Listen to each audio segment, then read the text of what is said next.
wabarakatuh. Baiklah murid-murid, pada hari ini kita akan belajar topik penyata kewangan. Terdapat 3 jenis penyata kewangan. Yang pertama sekali adalah penyata pendapatan, yang kedua penyata aliran tunai, yang ketiga kunci kira-kira. Tetapi pada hari ini saya akan fokuskan kepada satu sahaja, iaitu bagaimana cara kita ingin merekod penyata pendapatan mengikut format. Baiklah, awak boleh rujuk buku teks muka surat 100. Okey, mengapa kita sediakan penyata pendapatan? Tujuannya supaya usahawan dapat mengukur prestasi perniagaannya. Baiklah, penyata pendapatan terdiri daripada 2 akaun, iaitu akaun perdagangan dan akaun untung rugi. Okey, akaun perdagangan ni bermula daripada jualan sehingga ke untung kasar. Mengapa kita sediakan akaun perdagangan? Tujuannya untuk mendapatkan untung ataupun rugi kasar. Mengapa kita sediakan akaun untung rugi? Supaya untuk kita dapatkan untung atau rugi bersih. Okey, kembali kepada bagaimana cara merekod. Yang pertama sekali, anda perlu menulis tajuk. Tajuk. Tajuknya, tuliskan dahulu nama syarikat. Kemudian tajuk penyata pendapatan bagi tahun berakhir pada 31 Disember 2016. Kenapa kita kata bagi tahun berakhir? Ini kerana tempoh perakaunannya adalah selama 1 tahun. Okey, terdapat 4 langkah 4 langkah di sini untuk saya mudahkan para pelajar. 1, 2, 3, 4. Kita akan tengok kejap lagi.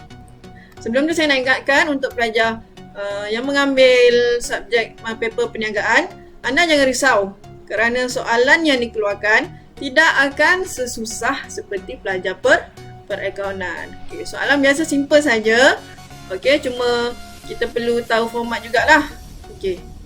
Jadi selepas tulis tajuk, kita perlu tulis kita nak merekod, kita kena hafal format. Tapi bagaimana nak mudahkan pelajar hafal format? Saya suka sekiranya pelajar menggunakan akronim untuk mengingat.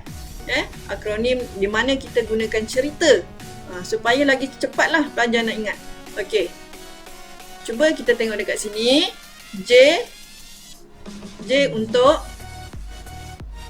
Johan, P untuk pukul, J untuk Juli. Johan pukul Juli. Okey. Seterusnya I. Isteri. B. Bukan. P. Pakai. B. Buang. Isteri bukan pakai buang. Adoi. K. Kau. K. Kau. Kalau. I. Insaf. K. Untung. K. Kau. You untung. Okey, saya ulang balik Johan pukul Juli. Isteri bukan pakai buang. Adoi. Kau kalau insaf, kau untung. Okey, untung ataupun rugi. Salah kat sini Kalau rugi kita tulis rugilah. Okey. Kemudian selepas dapat untung kasar, kita tinggal tambah hasil tolak belanja. Jadi untuk mudahkan semasa awak nak awak nak tulis format tu, tak payahlah tulis Johan, awak tulis akronim kat depan J. Lepas tu tulis P, J, I dan seterusnya. Jadi cerita tu untuk memudahkan saja Okey. So kita mulakan sekarang. Kita nak terangkan bagaimana untuk menulis formatnya. Okey, mula dengan jualan. Jualan tuliskan pada lajur yang ketiga Ini kita panggil lajur. RM ni ada 3 ni kan. Okey, ini panggil lajur pertama, lajur kedua, lajur ketiga. Baiklah, kita masuk kepada langkah yang pertama. Jualan tolak pulangan, jualan akan dapat jualan bersih. Okey, kenapa ada tolak pulangan jualan? Maksud tolak pulangan jualan apabila kita berlaku transaksi kita jual barang, tiba-tiba pelanggan memulangkan barang mungkin disebabkan oleh barangan yang rosak, maka di situ kita perlu rekod pulangan jualan. Jadi jualan tolak pulangan jualan akan dapat jualan bersih. Maka selesai langkah yang pertama. Okey. Kemudian Inventory awal ataupun stok awal ni letakkan pada lajur yang kedua. Ini wajib, lajur yang kedua. Okey, kemudian belian tolak pulangan belian akan dapat belian bersih. Ini lajur pertama. Belian tolak pulangan jualan, belian tolak pulangan belian akan dapat belian bersih. Okey. Lepas tu kita tambahkan dengan adoi. Kita masuk duty import, upah atas belian dan insurans atas belian. Tambahkan, maka bila dah tambahkan ia akan jadi kos belian, letak pada lajur kedua. Kita tambahkan, kemudian kita letakkan pada lajur nombor 2. Okey. Jadi inventory awal tambahkan dengan kos belian. Ini saya dah tandakan. Okey, saya dah tandakan. Okey, inventory awal tambahkan dengan kos belian akan dapat kos barang untuk dijual ataupun KBDJ. Okey, ini tadi sebelah atas ni dah siap langkah yang kedua. Selesai sudah langkah kedua. Kalau soalan tanya bagaimana mendapat kos belian, maka pelajar dah boleh jawab. Belian bersih tambahkan dengan adoi ni dapat kos belian. Kemudian kos belian, inventory awal tambahkan dengan kos belian akan dapat kos barang untuk dijual.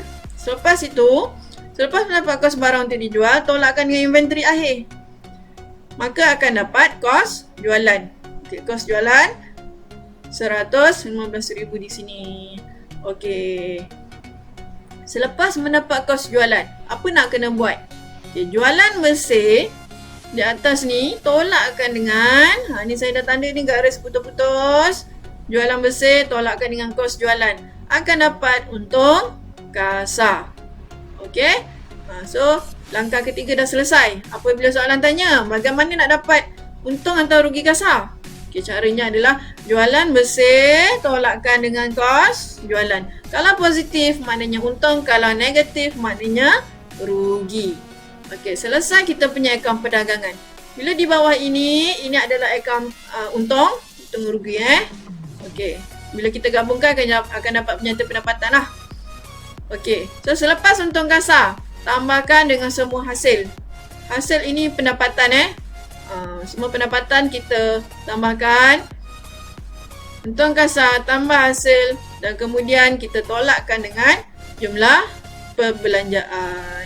Sewa, insurans, gaji dan lain-lain lagi. So kalau positif maka jawapannya untung bersih.